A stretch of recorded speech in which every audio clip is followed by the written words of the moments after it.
대한민국을 위해 안전 최전선에서 여러분들을 지켜드리겠습니다. 수도권 안전의 중심 안전지대 119 새롭게 문을 열었습니다. 안녕하세요. 아나운서 조연아입니다. 프로그램 개편을 맞이해서요. 저는 여러분들께 첫 인사를 드리게 됐는데요. 앞으로 잘 부탁드리겠습니다.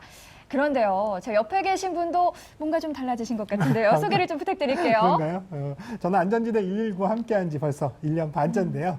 그간 노력을 담당 PD님께서 아주 예쁘게 봐주셔서 이 자리에 서게 됐습니다. 정말 축하드립니다. 감사합니다. 교수님께서 옆에 계셔서 그런지요. 저는 뭐 더할 나위 없이 든든한데요. 사실 이 프로그램 대선배님이시잖아요. 별 말씀은요. 그렇긴 해도 저도 긴장도 많이 되고요. 어깨도 무겁고 그렇습니다. 앞으로 조연아 아나운서를 잘 모시고 안전지대 119를 안전하게 이끌고 나가도록 하겠습니다. 네. 그럼 오늘 안전지대 119 힘차게 시작해 볼 텐데요.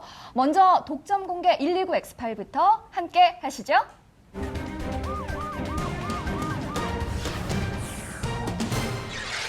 저희가 준비한 첫 번째 코너 독점 공개 119 X 파일 오늘부터 새로운 분이 함께 하실 텐데요. 소개해 드리도록 하겠습니다. 국민안전처의 이금정 소방교님입니다. 안녕하세요. 네, 안녕하세요. 반갑습니다. 저는 국민안전처 중앙소방본부에서 근무하는 소방교 이금정인데요. 앞으로 두 분을 도와서 열심히 하도록 하겠습니다. 네, 앞으로 잘 부탁드리겠습니다. 미모의 소방관님이 또 옆에 계시니까요. 우리 교수님께서 할 말을 잃고 계십니다. 어서 진행해 주시죠. 네, 요즘 도심에 난데없이 이 멧돼지 떼들이 출몰을 해서요. 많은 시민분들이 당황하시고 또 놀라시기도 하셨다고 하는데요. 화면 보시죠. 서울 도심의 한 주택가. 조용하던 주택가가 소란스러워졌습니다. 주민들은 옥상으로 대피한 상황. 안 오네. 갔나? 거기가 쓰러졌나? 네. 아니야, 들어온다. 문제의 멧돼지 한 마리 포착. 멧돼지가 집안 정원에 침입한 것입니다. 때 아닌 불청객으로 놀란 것은 집주인. 멧돼지 출몰에 속수무책 속만 태우는데 119 대원들의 치밀한 작전 끝에 드디어 멧돼지 포획 성공. 150kg의 거구. 119 대원들이 출동한 지 3시간여 만에 마취총에 의해 잡혔습니다. 인명피해 없이 진압이 돼서 다행인데요. 요즘 119 대원들이 멧돼지로 출동하는 횟수가 월 평균 12회. 도심을 습격하는 멧돼지들로 불안에 떠는 주민들이 늘어나고 있습니다. 네, 요즘 119 대원분들이 한 달에 무려 12차례나 멧돼지 때문에 출동하신다고 하니까요. 이 출몰 횟수가 참 짐작이 됩니다. 저는 길을 가다가요. 멧돼지를 마주쳤다라고 생각을 하면 생각만 해도 식은땀이 나고 참 눈앞이 캄캄할 것 같은데요. 아마 뭐 누구나 다 그러실 것 같아요. 그런데 이제 또 요즘이 멧돼지들이 한참 번식을 하는 번식기여가지고요. 더더욱이 성질이 또 난폭하다고 합니다. 근데 주로 이맘때 자주 나타나는 것 같아요. 더 많이. 네, 지난 5년 동안 서울 도심만 보더라도 멧돼지 출현 신고 건수 가운데 절반가량인 369건이 9월에서 11월 사이에 집중됐습니다. 네, 인근 산에서 내려온다고 하는데 그렇다면 가을철에 특별히 자주 나타나는 이유가 있을까요? 가을철에는 등산객들이 멧돼지의 먹이가 되는 도토리 등을 채취하기 때문에 산에 먹이가 부족한 게 가장 큰 원인으로 분석되고요. 멧돼지 수는 점차 증가하는데 도심 개발로 산림 지역이 황폐해져서 멧돼지의 서식지가 부족해진 것도 또 하나의 원인으로 꼽을 수 있습니다. 네, 맞습니다. 또 최근에 또 우리나라에 등산 붐이 불면서요. 뭐 산행로 또 뭐 둘레길 뭐 그야말로 산 속에 사람이 없는 곳이 없는데요. 이러다 보니까 사실 멧돼지가 살고 있는 이 서식지가 이렇게 공개가 된다든지 또 한편으로는 또 이제 활동 반경 등이 이게 제약이 있다든지 이러다 보니까 사실은 먹이를 찾기가 쉽지가 않습니다. 그러다 보니까 실제로 이제 먹이를 찾아서 본능적으로 사람들이 있는 곳까지 내려오게 되는데요. 뭐 그 중에서도 특히 뭐 집중적으로 이렇게 많이 노출되는 그런 장소가 있을까요? 우선 등산로가 가장 많고요. 그리고 도로나 주택, 아파트, 공원 등의 순으로 멧돼지가 출몰하고 있습니다. 네, 등산로가 아무래도 역시 가장 많네요. 네. 가을철 등산 자주 가시고 또 좋아하시는 분들을 특별히 주의하셔야 될 것 같은데요. 그렇다면 멧돼지가 산에서 내려오지 못하게 이 차단막 같은 걸 설치하면 좀 도움이 될 것 같은데 어떻습니까? 서울만 해도 지난 3월에 북한산 곳곳에 포획틀과 포획장 10여 개를 만들어놨고요. 도심으로 내려오는 길목에 차단막까지 이미 설치한 상태이지만 역부족입니다. 현재 북한산에만 멧돼지가 120마리가 서식하는 것으로 추정되고요. 아까도 잠깐 말씀드렸지만 멧돼지 같은 경우 천적이 없기 때문에 계속 늘어나는 추세입니다. 네. 멧돼지가 북한산에만 120마리가 서식한다. 정말 놀랍습니다, 네. 교수님. 네. 그렇다면 더더욱 대처 요령을 좀 잘 숙지를 해야 될 것 같은데요. 혹시 교수님께서는 정확히 알고 계신가요? 저 또한 뭐 안전 전문가를 자처하고 있지만요. 사실 이런 야생동물, 특히 뭐 멧돼지 이런 것들이 노출됐을 때 어떻게 해야 되는지 이렇게 사실 잘 안 떠오르거든요. 근데 다만 이제 한 가지 정확하게 좀 기억이 나는 것 중에 하나는 이 멧돼지가 굉장히 돌격형으로 이렇게 직진성이 강하다고 이렇게 이제 알려져 있거든요. 그래서 도망갈 때는 지그재그 좌우로 이렇게 방향을 바꿔가면서 도망을 가라라고 하는 이런 얘기를 들었는데요. 이게 맞는 건가요? 반은 맞고 반은 틀렸는데요. 멧돼지와 마주쳤을 때는 절대 당황해서 소리를 지르거나 뛰어서 달아나면은 안 됩니다. 멧돼지 같은 야생동물은 특성상 상대가 겁을 먹은 것을 직감하면 대부분 공격하기 때문인데요. 이럴 때는 멧돼지와 시선을 떼지 않은 상태에서 등을 보이지 말고 천천히 뒷걸음질을 쳐서 멀리 벗어나야 합니다. 네, 막상 마주치면은 사실 이게 잘 기억이 날까 좀 걱정이 되긴 합니다만, 그러니까 겁을 먹지 말고 멧돼지를 보면서 천천히 뒷걸음질 치라는 말씀이시죠? 네, 그리고 일정 거리에 있어서 멧돼지가 눈치채지 못했다면 신속하게 안전한 장소로 피해야 하는데요. 주변의 나무나 바위 등의 은폐물 뒤로 몸을 숨기는 것이 가장 안전합니다. 네, 요즘 심심치 않게 멧돼지 출몰 소식이 여기저기서 들려오고 있는데요. 일단 당황하지 마시고요. 침착하게 행동하시길 바랍니다. 자, 그럼 독점 공개 119 엑스파일 다음 화면 함께 보시죠. 긴급 상황 발생. 대형 음식점에 화재가 발생했습니다. 검은 연기가 하늘로 치솟고 있는데요. 소방대원 100여 명, 일사불란하게 화재 진압에 나섭니다. 연기의 진원지는 건물 2층 주방. 불길을 잡기 위해 사다리차가 동원되고 대원들은 올라가는데 잔인한 불길은 멈출지를 모릅니다. 샌드위치 패널로 지어진 건물. 불길을 잡는데 애를 먹고 있는데요. 벌써 20분째 계속되고 있는 화재 진압. 긴장 속에 상황판을 적는 대원의 손길도 빨라집니다. 10분여 뒤 대원들에 의해 불길이 완전히 사그라들었는데요. 화재 진압을 시작한 지 30여 분. 불길은 자취를 감췄지만 건물 내부는 이미 전소된 상태입니다. 다행히 인명피해는 없었지만 1,500여만 원의 재산 피해가 발생했습니다. 경찰과 소방당국은 정확한 화재 원인을 조사하고 있습니다.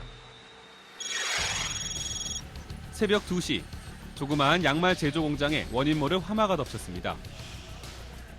어둠 속에 불길을 잡기 힘든 상황. 60여 명의 소방대원이 사투를 벌이는데 일부 샌드위치 패널로 지어진 건물이라 그런지 불길이 쉽게 잡히지 않습니다. 야속하게도 화재로 인한 연기는 더욱 거세게 퍼져나가는데 정신 차릴 틈 없이 응급 상황 발생. 연기에 의한 유독가스로 질식 환자가 발견됐습니다. 공장에서 미처 빠져나오지 못한 40대의 여자. 한 사람의 생명을 구하기 위해 대원들은 안간힘을 쓰는데 심폐소생술과 함께 산소호흡기를 투입해 무사히 생명을 구했습니다. 30여 분 만에 불길은 잡았지만 공장 내부는 이미 아수라장. 한 명의 중상자와 3천여만 원의 재산 피해가 발생한 안타까운 공장 화재 사고. 소방당국은 출입구에서 불이 시작된 것으로 보고 정확한 화재 원인을 찾고 있습니다. 공장에서 미처 빠져나오지 못해서 질식하신 분이 여자분이었죠. 네. 대원분들의 응급처치로 목숨을 건졌다고 하니까 정말 천만다행입니다. 네. 이런 화재 사건을 접할 때마다 뭐 전문가로서 또 시민의 한 사람으로서 저도 참 가슴이 먹먹하고 안타까운데요. 이번 화재도 이 두 화재 원인 모두 지금 조사 중이긴 합니다만 확실한 것은 이 두 건물 모두 아주 화재에 취약한 재료, 이 샌드위치 패널로 지어졌기 때문에 그 피해가 커졌다는 겁니다. 네, 화재 때마다 사실 샌드위치 패널이 많이 언급되고 있는데요. 샌드위치 패널 특성상 한번 불이 붙으면 큰 불로 이어진다고 알고 있습니다.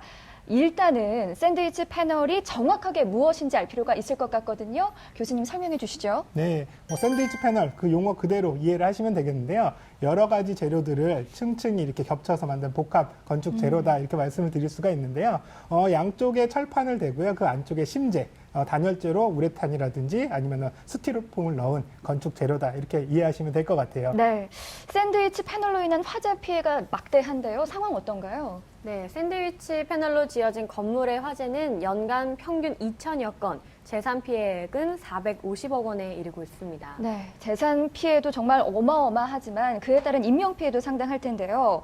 제가 한 가지 궁금한 건 우리나라 건축물 구조를 보면 샌드위치 패널로 지어진 건물들이 유독 많습니다. 그 이유가 있을까요? 네, 뭐 많이들 보셨을 텐데요. 사실은 이 샌드위치 패널 자체는 이 단열 성능이 굉장히 우수합니다. 그렇기 때문에 별도의 단열 공사가 필요가 없고요. 그 자체만으로 벽으로 구성되기 때문에 아주 시공이 간편하다는 아주 장점이 있고요. 게다가 시공이 간편하다 보니까 공사 기간도 그만큼 또 짧아지겠죠. 그래서 아주 경제성이 아주 뛰어난 그런 건축 재료로 이렇게 이제 일컬어지고 있는데요.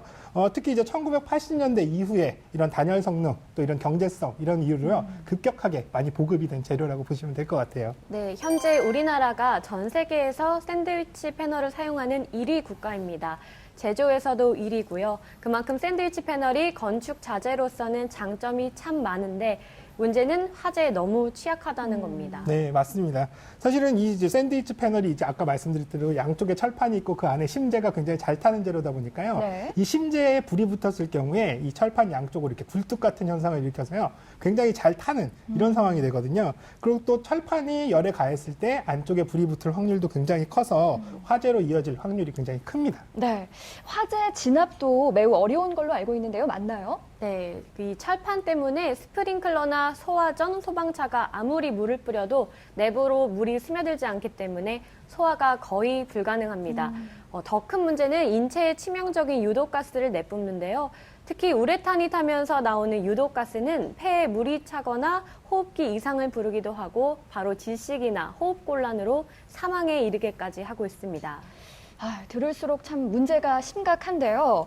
요즘 불에 타지 않는 난연성 소재로 만든 단연재들도 많이 있잖아요. 이런 것들을 사용하면 좀 도움이 될 것 같은데 어떻습니까? 네, 샌드위치 패널 내에 이 심재, 그러니까 이제 스티로폼이나 우레탄 폼 이렇게 잘 타는 재료를요, 난연 재료인 미네랄 울이라든지 글래스 울로 이렇게 이제 대체한 제품들도 많이 나오고 있는데요. 이러한 제품들은 아무래도 가격이 2배 이상 비싸다 보니까 여전히 건축 현장에서는 이런 샌드위치 패널을 많이 사용을 하고 있는 것으로 이렇게 보입니다. 그래도 이제 샌드위치 패널에 대한 법적 규제가 많이 강화되었죠. 네. 건축법상 난연 성능 이상의 마감 재료를 사용해야 하는 창고 면적을 기존 바닥 면적 3,000제곱미터에서 600제곱미터 이상으로 확대했고요. 공장 외 대부분 건물은 아예 대상 면적 기준을 없애서 모두 난연 성능 이상의 마감 재료를 사용하도록 2015년 9월에 개정을 했습니다. 네, 뭐 이를 어길 경우에 처벌 규정도 강화됐다고 하는데요. 마저 소개해 주시죠. 네, 샌드위치 패널을 포함해서 불량 건축 자재를 제조하거나 유통해서 사람이 죽거나 다치게 될 경우에는 무기징역이나 3년 이상의 징역에 처하도록 처벌 수위를 강도 높게 개정했습니다. 이 개정은 내년 2월부터 시행될 예정입니다. 네, 정부에서 지속적으로 관리하고 규제를 강화해 나가고 있어서 정말 다행입니다. 앞으로 샌드위치 패널로 인한 화재 소식이 더 이상 들려오지 않기를 바라는 마음입니다. 네. 지금까지 도움 말씀 주시느라 고생하셨는데요. 오늘 어떠셨나요? 오늘 첫 출연이라 굉장히 긴장을 많이 했는데요. 앞으로 시청자 여러분께 더 많은 안전 정보를 제공하도록 하겠습니다. 네, 기대해 보도록 하겠습니다. 오늘 수고 많으셨습니다. 수고하셨습니다. 네, 이번에는 교통사고 없는 대한민국을 바라는 의미에서 꼭 필요한 사고 복귀 순서입니다. 위험천만한 위기의 순간에서 안전지혜를 다시 찾아보는 포착 블랙박스 속으로 화면 함께 하시죠.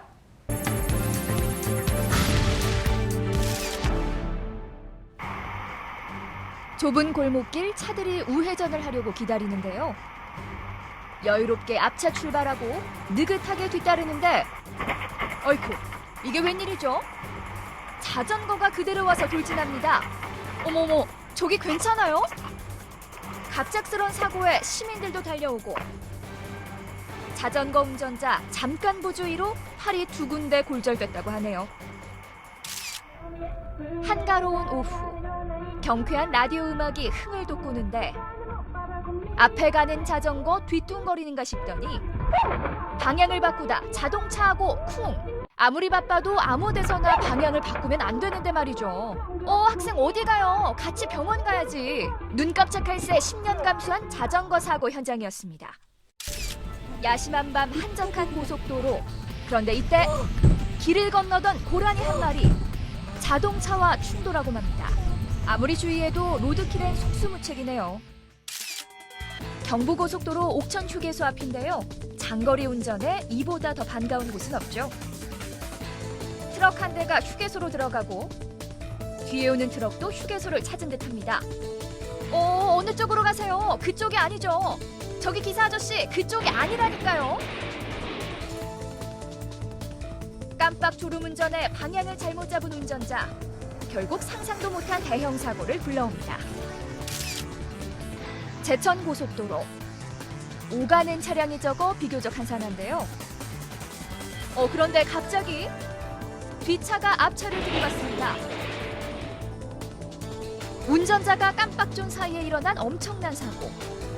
아무리 한 치 앞을 모르는 게 교통사고라지만 졸음운전 앞엔 사고를 피할 길이 없네요. 경기도 시흥시 시화공단 도로.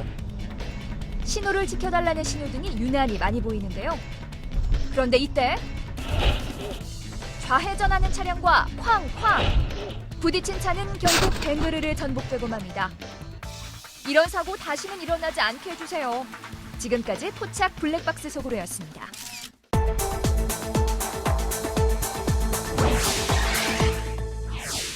대한민국 안전문화 확산을 위해 관련 전문가와 함께 유익한 정보를 알아보는 시간이죠. 네, 톡톡 안전연구소. 오늘은 지난 13일 경부고속도로 언양분기점 부근에서 발생한 관광버스 화재를 통해서요. 계속되는 대형버스 사고 그 원인과 대책에 대해서 짚어보도록 하겠습니다. 네, 도움 말씀 주실 분 한국도로공사 교통팀 조수연 차장님 나오셨습니다. 안녕하십니까? 네, 안녕하십니까? 안녕하세요. 네. 잊을만 하면 일어나는 대형 버스 사고. 이번에는 10명 사망에 7명 부상이라는 정말 끔찍한 인명피해를 남겼는데요. 이번 사건도 인재였다는 말밖에 정말 할 말이 없습니다. 먼저 당시 사고부터 정리해 주시죠. 예. 자, 지난 13일 오후 10시 11분쯤 경부고속도로 언양 JC에서 경주 IC 방향 1km 지점에서 사고가 발생했습니다. 예. 47인승 관광버스로 20여 명이 타고 있었는데요. 운전자가 무리하게 차선을 변경하다가 갓길 가드레일을 들이받으면서 사고가 일어났습니다. 가드레일과 1차 충돌한 후에 60m가량을 더 나간 버스가 다시 2차로 가드레일을 충격한 다음에 화재가 발生났습니다. 그래서 그 뒷좌석에 타고 있던 승객 10여 명이 대피하지 못해서 참변을 당했습니다. 네, 뭐 게다가 또 이 가드레일 이 출입문을 막고 있어서요. 예. 탈출이 더욱 어려웠다. 이렇게 이제 알려지고 있는데요. 이런 상황에서 이제 비상탈출문만 있었어도 좀 더 많은 피해를 발생하지 않았을 수 있지 않을까 하는 생각이 들거든요. 이 비상출입문에 대한 규정이나 규칙은 뭐 따로 없나요? 규정이 있습니다. 현행 규정상에는 주 출입문과 반대되는 뒤편, 결국 운전석 뒤편이 되겠습니다. 그쪽에 너비 40cm 이상 또는 높이 120cm 이상 비상구가 밖으로 열려야 하고요. 열쇠나 기타 복잡한 도구 없이 쉽게 열려야 한다고 규정되어 있습니다. 네. 규정이 있긴 있었네요. 그런데 왜 지켜지지 않은 건가요? 예, 문제는 예외 규정 때문에 그런데요. 요즘 차량들 보면은 겉에서 보면 공기의 저항도 적게 받고 그다음에 매끈하게 보이기 위해서 통유리로 된 차량들이 많습니다. 네. 그런데 그러다 보니까 총 면적이 2제곱미터 이상이고 너비가 50cm, 높이 7cm 이상 강화유로 된 창문이 있으면 그 창문을 깨고 밖으로 나올 수 있기 때문에 비상구를 별도로 설치 안 해도 된다는 예외 규정이 있습니다. 예. 이런 예외 규정 때문에 버스 회사에서는 강화유리 한두 개만 붙여놓고 나머지는 전체 통유리를 만들다가 이런 사태가 벌어지게 된 것이죠. 네. 규정이 있는데도 지키지 않아도 되는 예외 규정이 큰 사고를 불러일으킨 거군요. 그렇다면 비상망치라도 있어야 되는 거 아닙니까? 예, 맞습니다. 예, 현재 규정에는 4개 정도가 놓여 있도록 규정이 되어 있습니다. 그리고 이번 버스에도 비상망치가 분명히 있었습니다. 네. 그럼에도 불구하고 실내에 화재가 나다 보니까 연기 때문에 승객들이 당황해서 망치를 찾지 못하는 상황이 발생된 것 같습니다. 네. 그럼 비상망치를 찾기 쉽게 창문마다 두는 건 어떨까요? 예, 그 버스 회사에서는 그 난색을 표하는데요. 왜냐하면 그 정신적으로 이상자가 예, 아니면은 폭력적인 성향이 있는 사람들이 망치를 쉽게 접하면 그런 문제가 되기 때문에 여러 가지 문제가 좀 발생할 수 있다고 생각합니다. 네. 또 마침 비상망치를 가지고 나오셨네요. 뭐 사용법을 좀 알려주실까요? 예. 잠깐 그 사용법을 알려드리려고 하는데요. 보시면은 그 끝이 뾰족한 부분이 있습니다. 이 부분을 창문 모서리 쪽에 강하게 내리치면 통유리가 깨지게 되었습니다. 중요한 것은 중앙이 아니라 모서리 쪽이 오히려 더 깨지기 쉽다는 것을 참고하시면 되겠습니다. 네. 그런데 이렇게 망치를 바로 잡을 수 있으면 좋은데요. 망치가 멀리 떨어져 있거나 또 망치가 없는 경우 어떻게 하면 될까요? 네, 그러면? 그런 경우에 사람들이 많이 당황하게 되는데 쇠로 된 그 뾰족한 물건, 쉽게 생각하면 우리 자동차 키 같은 거, 네. 그걸 강하게 주고 내리쳐도 큰 효과를 볼 수 있을 거라고 생각합니다. 네. 그런데 저는 이 사고를 접하면서 가장 화가 나고 또 이게 문제다라고 생각되는 부분이요. 운전기사가 가장 먼저 탈출을 했다는 이 사실인데요. 지난 세월호 사건 때도 그렇고 또 대구 지하철 사고 때도 그렇고요. 이 선장 혹은 또 이제 운전사가 가장 먼저 탈출을 하면서 국민들이 굉장히 가슴 아파하고 안타까워 했는데요. 네. 운전기사가 또 가장 먼저 탈출을 했고 또 아무 조치를 취하지 않았다. 이번 사건에서 그랬다면서요? 네, 그렇습니다. 운전기사가 가장 먼저 탈출하고 방관하고 있다고 전해지는데요. 현재 운전기사는 구속 중이고 버스기사가 무리하게 차로 변경을 하다가 방어벽을 들이받고 사고를 야기했기 때문에 도로교통법 위반이나 교통사고 처리 특례법 위반으로 운전자가 과실치사가 인정이 됩니다. 네. 그래서 사고가 난 후에 또 그 승객의 안전과 신체 보호 의무를 해야 되는데 그럼에도 불구하고 방관했다는 점이 나중에 엄중 처벌된 그 대상이 될 거로 생각됩니다. 네. 네, 이럴 경우에 운전기사는 어떤 조치를 취해야 하는 걸까요? 일반인들이 생각하시기에 사고가 발생이 되면 저 차 왜 이번에 못 나왔지 많이 의아하게 생각하실 겁니다. 네. 근데 제가 사고를 현장에서 많이 겪어봐서 말씀을 드린 건데 어떤 충격이 가해지면은 사람이 일차적으로 그 정신을 잃습니다. 잃거나 당황하게 되는 거죠. 갑작스럽게 사고가 발생이 되니까 당황을 갖게 되고 특히 이번처럼 화재가 이렇게 연관이 되면 네. 어떻게 침착성을 잃어버리고 뭘 해야 될지 모르는 멘붕 상태에 빠지게 됩니다. 그렇죠. 그러다 보니까 특히 이번 같은 경우는 이제 그 60대가 대부분이다 보다 보니까 운동 반사신경력이 떨어지죠.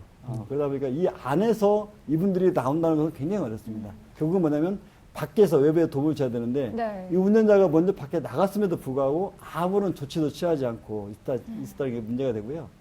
밖에 나가서 돌이나 아니면 다른 차량의 어떤 도구를 얻어서 네. 승객들이 빨리 빠져나갈 수 있게끔 후속 조치를 해야 됐음에도 불구하고 전혀 하지 않았다는 게 너무너무 안타까운 사실 같습니다. 네. 정말 이해가 안 되는 부분이 한두 군데가 아닙니다. 조사에서 밝혀졌는데요. 운전기사가 전과 12범이라고 합니다. 이런 사람들에게 좀 차를 몰게 해도 괜찮은 건가요?